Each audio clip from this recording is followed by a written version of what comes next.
আসসালামু আলাইকুম ভিউয়ার্স। আবারও একটি নতুন ভিডিও নিয়ে আপনাদের মাঝে হাজির হয়ে গেলাম। তবে আজকের ভিডিওটি একটু ভিন্ন ধরনের ভিডিও আমি আপনাদের সাথে শেয়ার করলাম।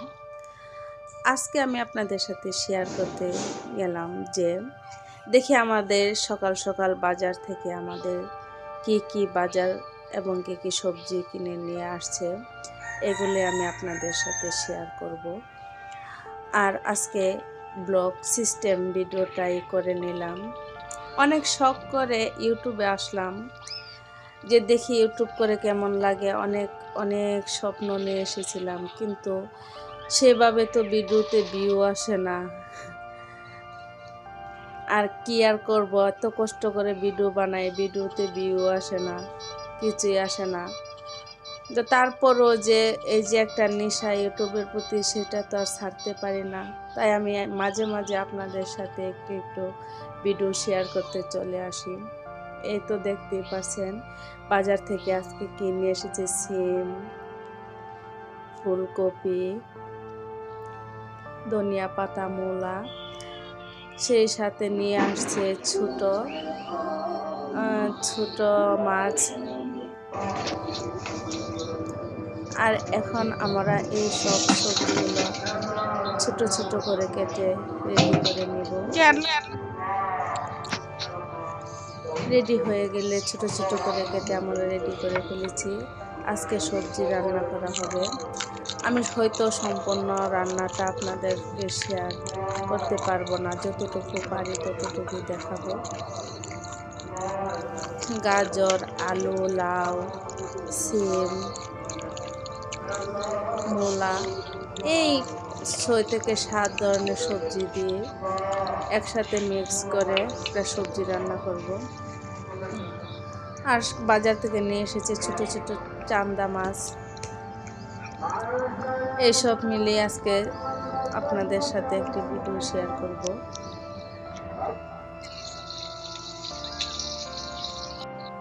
আর শীতকালীন সবজি খেতে তো সবাই পছন্দ করে থাকে। আমরা শীতের সবজি সত্যি খেতে অনেকটাই ভালো লেগে থাকে। আর এই সবজিটা রান্না করতে যে উপকরণগুলো দিব সেটা আমি দেখাচ্ছি। প্রথমত দিয়ে দিলাম রসুন বাটা। গ্রামের রান্নাঘর, মাটির চুলায় রান্না হচ্ছে।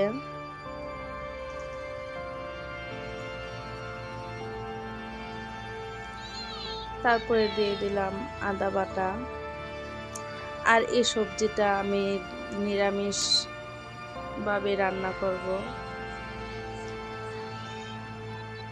দিয়ে দিচ্ছি আদা বাটা। একে একে সব মশলাগুলো এখন দিয়ে দিব। আর যেহেতু এই সবজিটা নিরামিষভাবে রান্না করা হচ্ছে, একটা মাংস রান্না করতে যে মশলার প্রয়োজন হয়, এই সব কিছু দিব।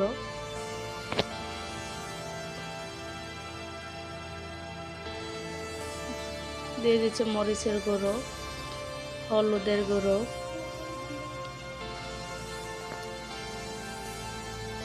আর ইউটিউবে যারা ভিডিও আমরা বানিয়ে থাকি, আমরা প্রত্যেকেই জানি ভিডিওটা ভালো হোক বা দেখতে যেমনই হোক না কেন, এই কন্টেন্টটা বানাতে কিন্তু অনেকটাই সময় লাগে। আর আমরা যারা ব্যস্ত, যারা বাচ্চা কাচ্চা নিয়ে ইউটিউবে কাজ করে থাকি, অনেক কষ্ট করে একটা ভিডিও বানাই, কিন্তু সেই ভিডিওতে যদি ভিউ না আসে, নিজেই বুঝতে পারছেন কেমনটা লাগে। আর আমাদের তো সে ভাগ্য নয় যে আমাদের ভিডিওটা ইউটিউব ইচ্ছে করে ভাইরাল করে দিবে, ইচ্ছে করে ভিউ বাড়িয়ে দিবে। কিচ্ছু করার নেই। তারপরও যে এই শখের খেলাটা খেলতে হয়, এটা ছাড়তেও পারি না। তাই আপনাদের মাঝে যতটুকু পারি অতটুকুই ভিডিও শেয়ার করে থাকি।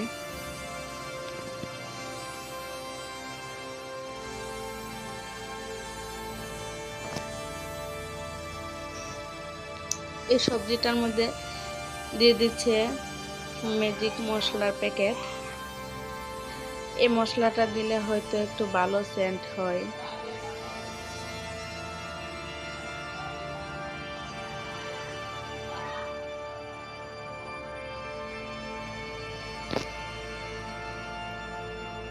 আর প্রথমে তো বললাম যে আমি ভিডিওটা ব্লগ সিস্টেম ব্লগ সিস্টেম যেহেতু ভিডিওটা করেছি, আমি সব কিছুই এখানে শেয়ার করে নিচ্ছি কি কি রান্না করা হবে। সবজির পাশাপাশি রান্না করা হচ্ছে এখানে ডিম,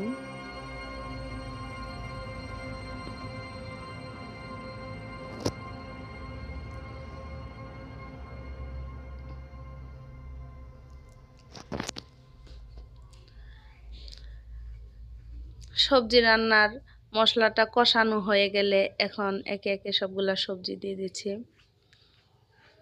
শীতকালীন সবজি অল্প করে তো রান্না করা যায় না, অনেক অনেক কিছু দিয়ে রান্না করলে মাশাআল্লাহ অনেকটাই হয়ে যায়।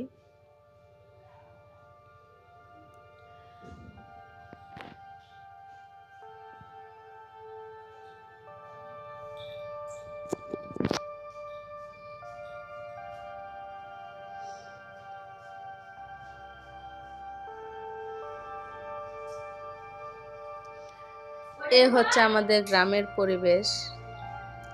রান্নাঘরের পাশে, শহরের রান্নাঘরের পাশে কত সুন্দর, শহরের রান্নাঘরের পরিবেশটা কতটা সুন্দর থাকে, আমাদের গ্রামের পরিবেশ ততটা সুন্দর হয় না। তারপরে যতটুকু আছে আমাদের গ্রাম অনুযায়ী, আমাদের গ্রামের পরিবেশ সব কিছু মিলে আমরা বসবাস করে থাকি। রান্নাঘরের পাশে সব সময় থাকে একটা শিলপাটা, শিলপাটার পাশাপাশি লার্কিগুলা একবারে এলোমেলো হয়ে থাকে, দেখতে কতটা ঘিবিজিবি লাগে।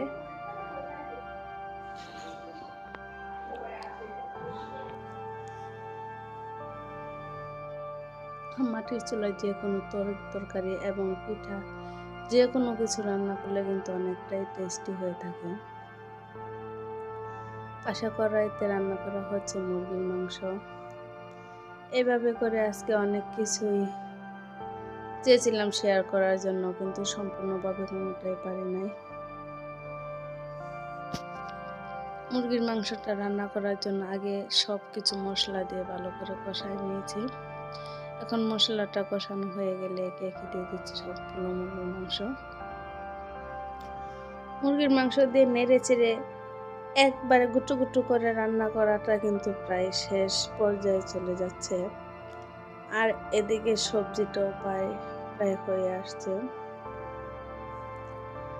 আর আজকে আমার এই ছোট্ট ছোট্ট এই ব্লগটি কেমন লেগেছে একটু কমেন্টে জানিয়ে দিবেন। আর এই ভিডিওতে আমি অনেক কিছুই বলেছি, কেউ কোনো মাইন্ড করবেন না। আর সবজির কালারটা দেখে বুঝতেই পারছেন সবজিটা, এই শীতকালীন সবজিটা কতটুকু সুস্বাদু হয়েছে খেতে। সত্যি খেতে অনেকটাই ভালো হয়েছে।